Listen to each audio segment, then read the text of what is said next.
Hello, how are you today? How is it going? Welcome back. Thank you for joining and watching. Today we have a storyteller today, our storyteller today, and she has refused to refuse her story. Have you wondered your story, by the way? What are you doing about your story? Our guest today is rewriting her story step by step. And this, to me, I feel like it's just nothing but resilient. She's such a strong woman. Now, this woman, she is a mother of 3 handsome boys. And herself, not only is she beautiful from outside, she's beautiful from inside out. Meet our storyteller of the day. And do not go away.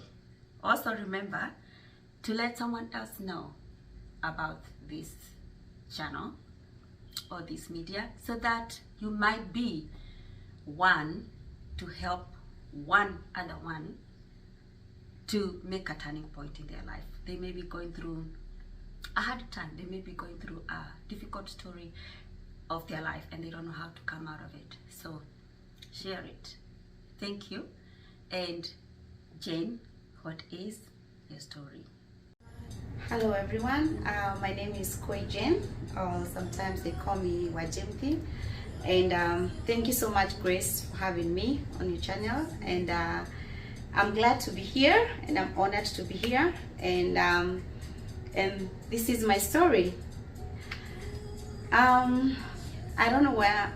Let me begin back when I was a young girl. I think that's where my story begins. When I was little, maybe 4 or 5 years, that's when I knew what is right or wrong. And at that time, when growing up, that's when I realized I didn't have somebody that I called dad. And all my friends, or every friend that was around me, had somebody that they associated or they called dad, or they had somebody they would call dad. And so it bothered me. It kind of troubled me, and I even wondered why my mom, we didn't have a dad. Of course, I would be told my dad died, and or my dad had passed on when I was 2 years. I'll be explained that. So, but I didn't understand why. Okay, my dad passed. Then why did mom not get me another dad?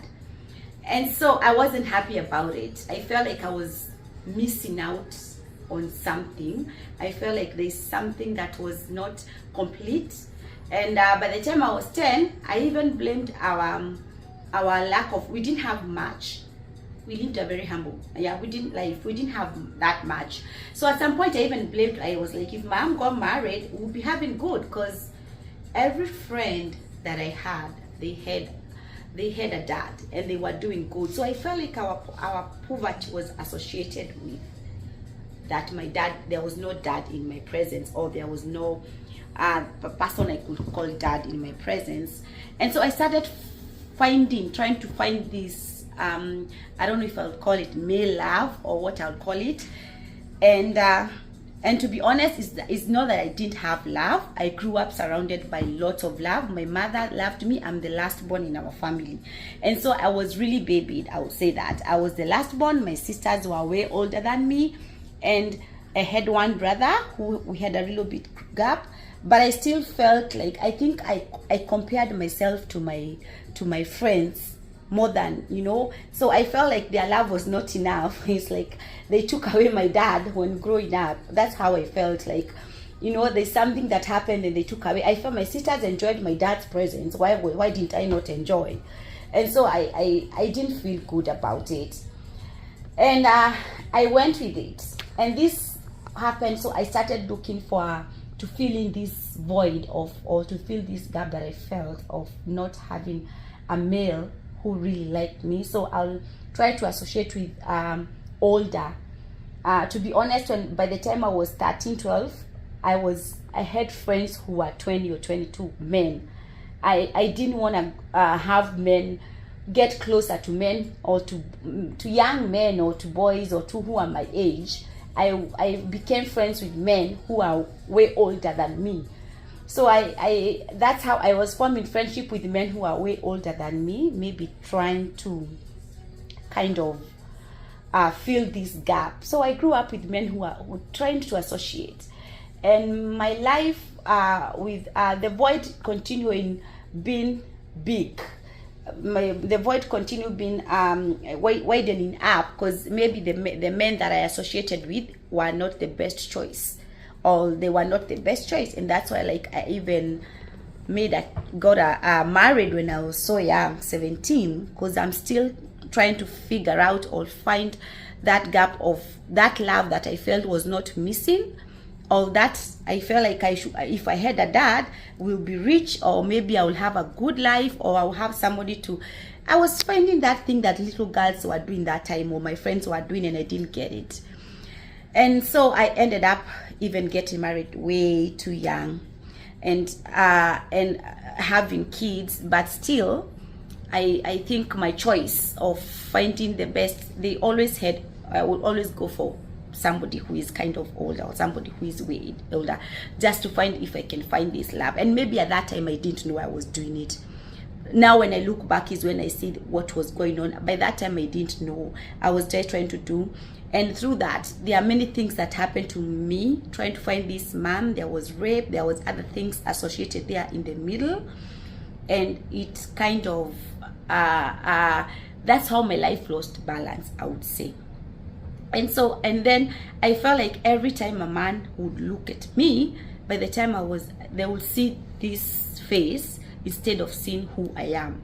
Like the beauty spoke way much than seeing who I am. Somebody will not see who I am. They will see that beautiful girl and probably want to take advantage, or probably want to be with her. Not because they know me, but because there is that girl. There's even a time I was like, I wish I wasn't born. I was so noticeable, I would say that. And there's a time I wish I was ugly, because it was so noticeable. Because and sometimes people say ugliness, also too much beauty, or too much being light-skinned, or all that, it also has its own advantages. I felt like people didn't see that. They only saw this beautiful girl, but they didn't see who that beautiful girl was. And so there was so much emptiness in me. So I'm trying to find a man who's gonna fit in these shoes, and the funny thing, I never stopped. I kept looking for this void that I didn't have. And moving fast forward, we moved here to America with my mom and my sisters, and I moved here, and still way lost now. Way lost because of when you're looking for something and you don't get it, you end up what would I say? You end up doing things to fill that void. It's like when you're looking. It's like when you want some water and you can't find water. There's no water in the house. You'll maybe end up drinking milk, but that was not the what you really needed. So I'll do that. I'll end up filling the gap with something that was not unnecessary, or something that was not meant to that was not good, because I didn't find the water, or I didn't find that love that I wanted, or that voidness, or people were taking that advantage. So I end up going further deeper, looking for this, and this really altered my mental awareness, or my mentality. The time I realized I was so messed up is when I would sleep at night and I would feel somebody is struggling me, and my mom would tell me I'm screaming. That time I was living with my mom, and when my mom would come to check why I was screaming, she will find I have scratches on my neck. My story. My story. My story is a place of hope and healing for all people, men, women, veterans, young adults, teenagers, and even children. Everyone, regardless of their social status or sexual orientation. It is a place of motivation and inspiration. My story will talk about real life situations and real life stories, because no one is immune to stress, depression, anxiety, and other mental health problems, and our stories resonate. My name is Grace Ngere, suicide awareness and prevention advocate.